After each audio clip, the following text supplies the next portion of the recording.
Welcome to the Mind Hiking Podcast. I'm your host, Brody Frye, and today we're going to be talking about how to win against demons of anger, because nobody likes those little fuckers. So, stay tuned.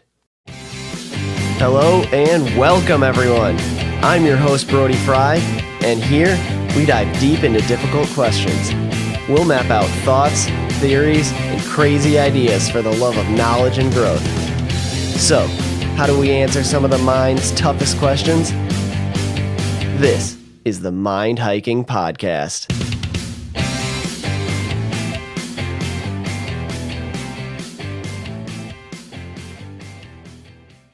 Yo, yo, yo. And by that I mean, what's up, guys? And by that I mean, hello.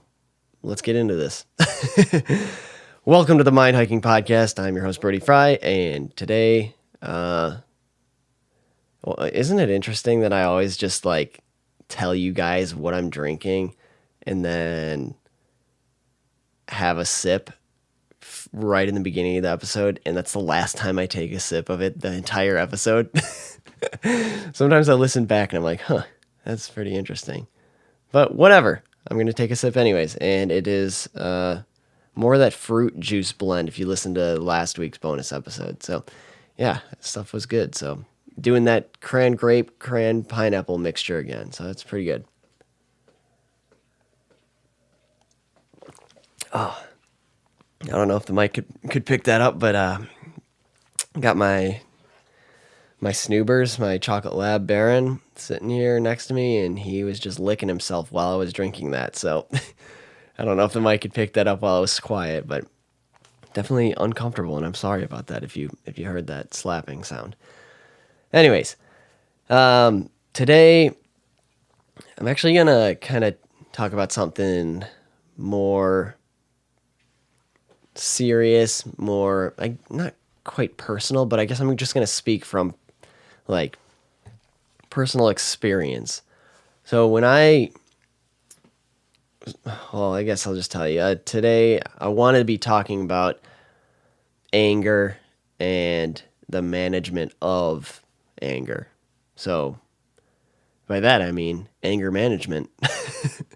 So a lot of people may, obviously my close friends will understand, and they've, I'm sure, seen that side. But for those of you who only listen to the podcast and have never met me, or those who don't know me very well, may not know this or believe it, because I guess on the podcast I present myself chipper enough. I think there's been some outbursts where you can kind of see hints of it, but I definitely have strong emotions, that's for sure. And a lot of that I feel like stems from when I was growing up on the farm. It was, this is gonna sound like the whole back in my day, I had to hike to school 5 miles uphill both ways in the snowstorm in middle of July with hail, and it was downpouring. It was flooded up to my knees, and in salt water there were sharks there. But man, that hail, because it was 30 below, and both ways I was dodging traffic the whole way there, rocks kicking up from semis flying by. So I guess that's what it's going to sound like. But back when I worked on the farm, it was rough and tough, and people didn't put up with shit on the farm. And if you did the slightest thing wrong, because everybody had their own opinions, everybody wanted things done specific ways, and everybody's specific way was different. So that was super convenient. And that was also sarcasm if you didn't pick that up. But so it was like you couldn't do anything right, is what I'm saying, no matter what it was. And if you did exactly what whoever told you to do,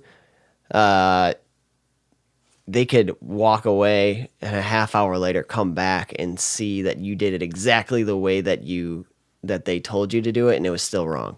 And not only that, it wasn't just, hey, you're doing this wrong, you got to do it this way, or and like they come back and say, what did I tell you? You look at you. You're supposed to do this. No, I'm not talking like that. Like, I wish it was like that. That would be nice. But no, it was like spit flying in your face, screaming, and it was rough.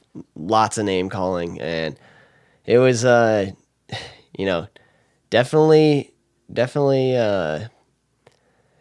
there's a lot of shit to put up with, and I I don't know. I guess humor and just smiling your way through it is like the only way I could cope with it and get through it. And um, just growing up with such outbursts like that and such anger, like always all around me, it was, I guess, I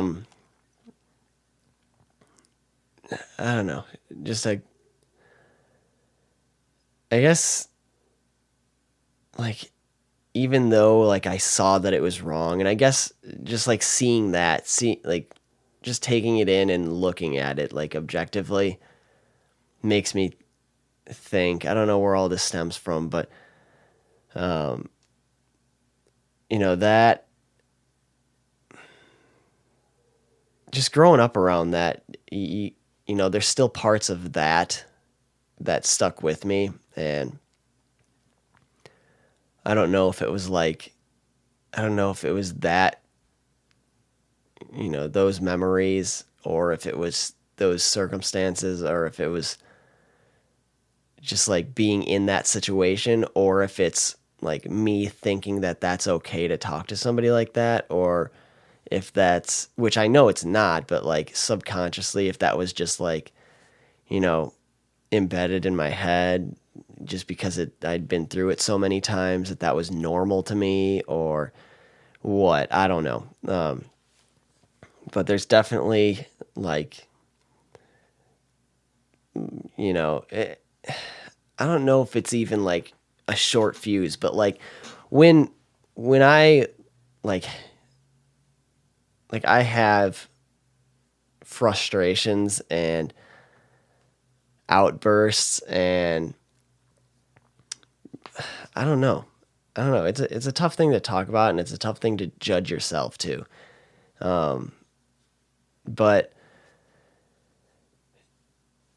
basically, dealing with something like this is definitely not easy, and also feeling like it's not you as well is tough. It's like, I feel like it's just the upbringing, like the demons of childhood, and demons that stuck with you and still, you know, fight in your head every day, and things you got to battle, and it's like a war zone in your head, and it's like you're fighting to know what's right, and when you do things that you know is wrong, it's like that the demons are winning, or they're winning the battle, and it's wrong, but like for a short period of time they take over control and make decisions for you, and you give in. Or if you've been fighting in your head for a long time and you're getting tired and sore from fighting so hard in your mind,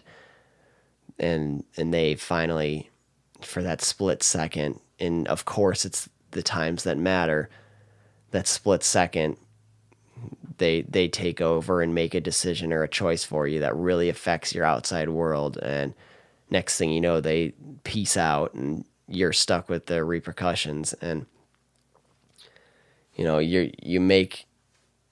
you just lose control for a little bit, and and that's all it takes, especially when you're talking to another human being, especially one that you love and trust. And good saying that a great mentor of mine said, was that I really appreciated and really loved. It was really cool. And the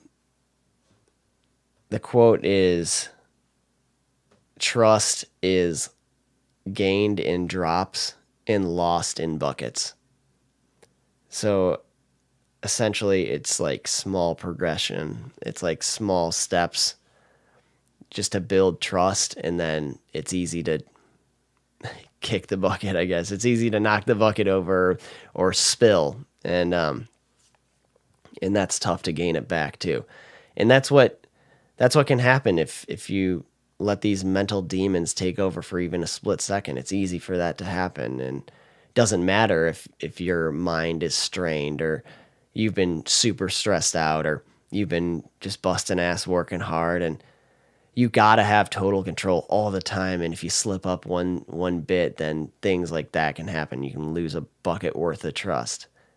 And it sucks, but that's the way it is. And we're dealing with other humans with feelings too. And it's a hard thing to do, and especially you know, when you're talking about like arguments with loved ones too. That's a super touchy subject. That's a hard subject to talk about. And it's something that everybody faces, and argument is natural. It's just part of growing together. Two human beings are gonna butt heads and argue because we all have unique perspectives and ideas, and if you don't argue, then you're bottling something up. Something's gonna happen, something's gonna blow. So definitely argue with your loved ones in a healthy manner, because you need to. You need to discuss freely, and you need to feel safe too. You need to feel safe discussing ideas and thoughts together. Super important, and it's super healthy to disagree and work it out together. So that's a little side note. But in arguments or before arguments, like I don't know exactly if, I'm talking from my perspective and my personal experiences. So when you're in the beginning stages of an argument or something, and like there's always some sort of a trigger, there's always some sort of a spark that like a step up, like a next step, or like the next stage or the next level of the argument. Like somebody takes it to the next level, but you never feel like it's your fault. And a lot of times there is a trigger that sets something off inside of you.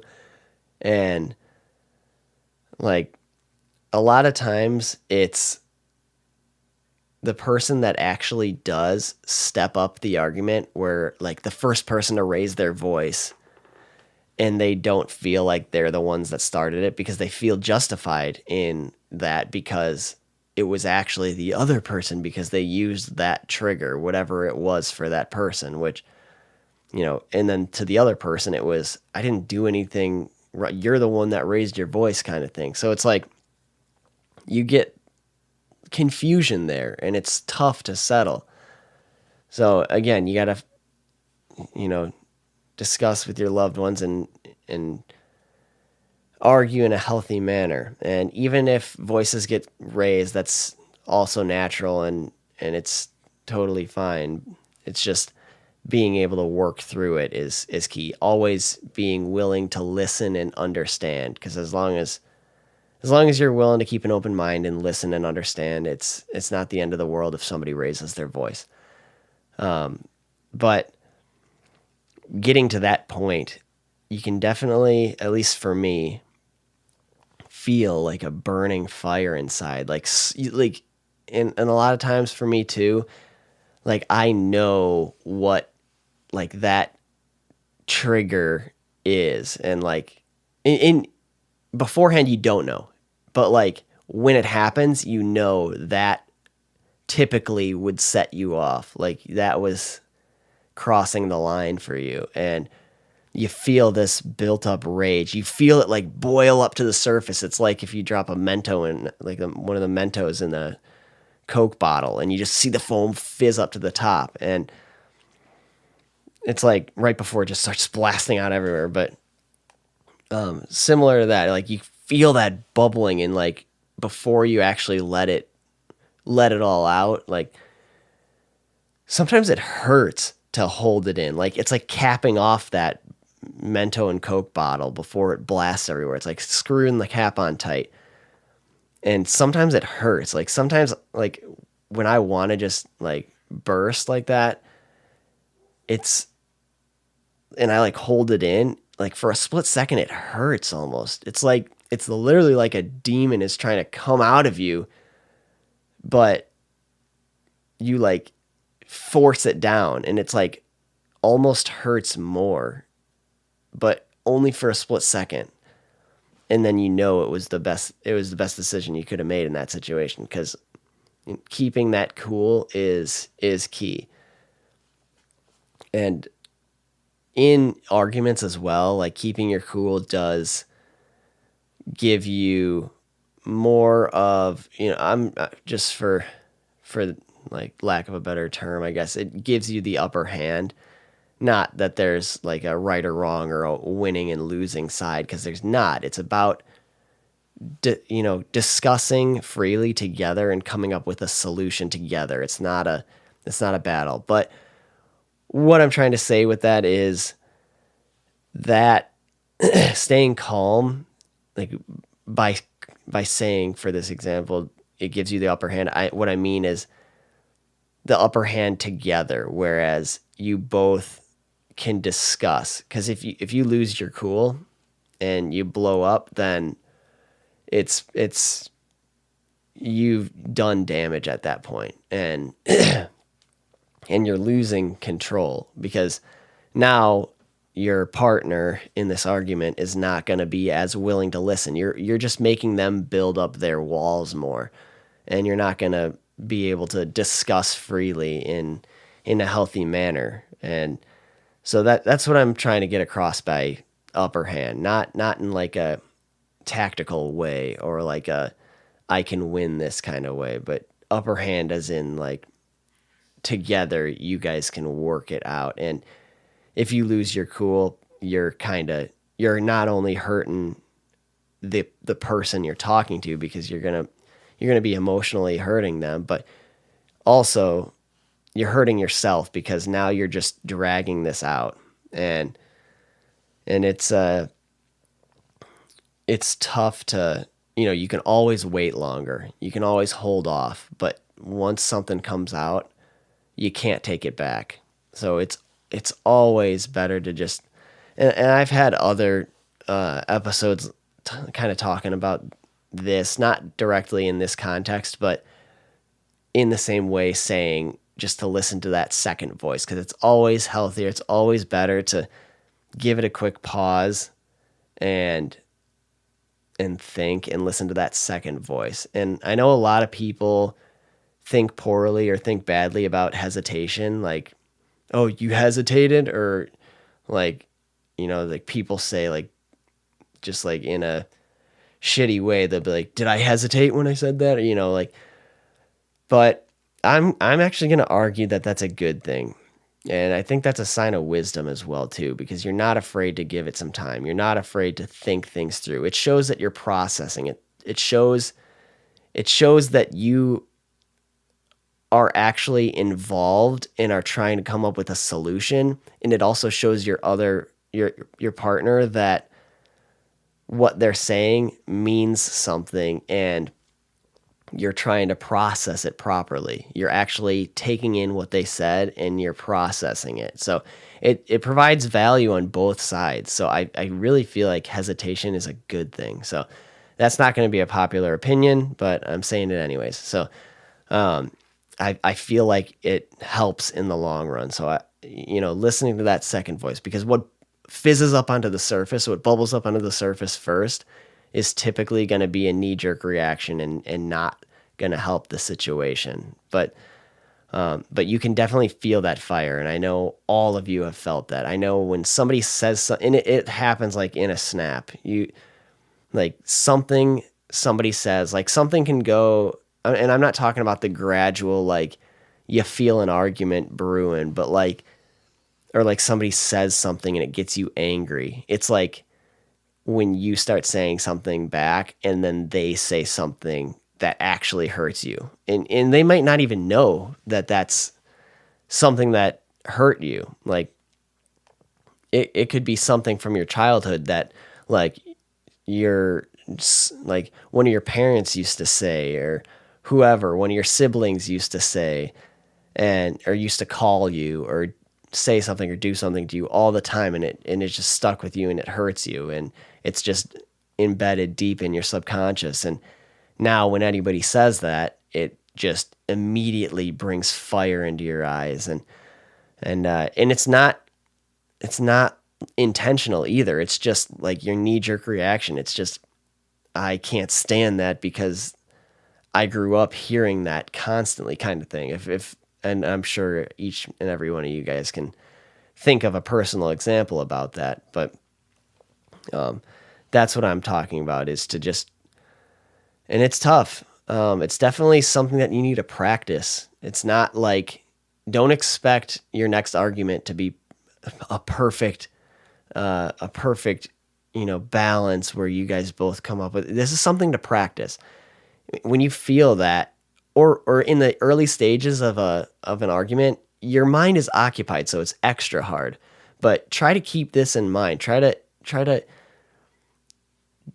just, it's about growth and bettering yourself and becoming a better person and a better human being, and you're helping the world when you decide to do this process, because you're bringing more calm into the world and not letting out as many demons, not letting out as many fires, not letting things run wild, because you're setting off vibrations when you get all pissy like that. And if you can suppress that, and I'm not saying suppressing emotions, but if you can hold down that fire, like just smother that fire for just a split second, just to give yourself that moment to think for another second, you could literally be changing the world, because now those ripple effects aren't spreading. What you could have outbursted, even if it's like, I mean, you could talk on a frequency level. Like I've had a episode on string theory and vibrations, and you could talk on that literal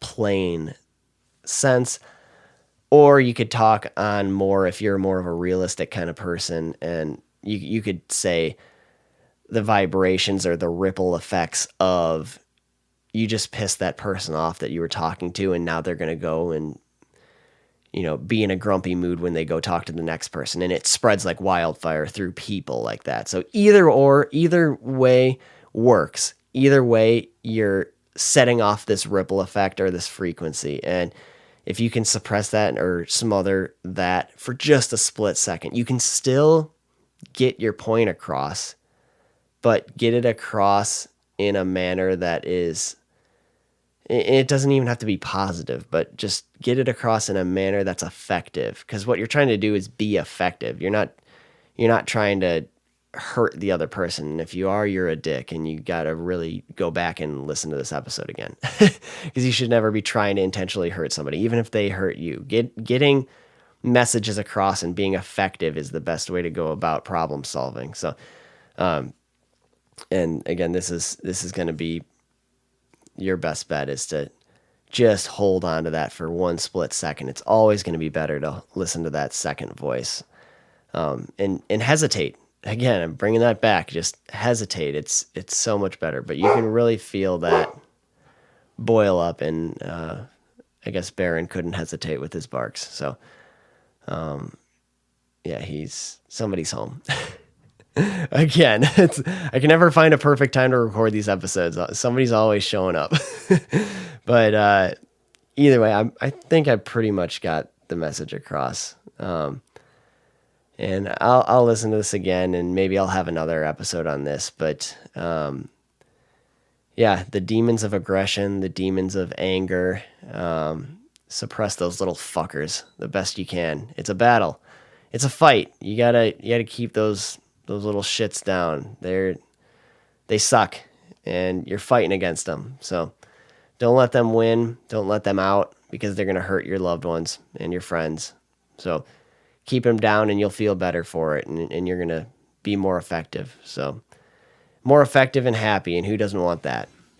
So do the best you guys can, and if you can do this, and if you can keep it in your mind, even when because your mind's gonna be occupied in your next argument, which this is super hard to do. But if you can keep this in your mind and just for that split second, hold it in to think, you're gonna change the world. So, fuck yeah, guys. You guys rock.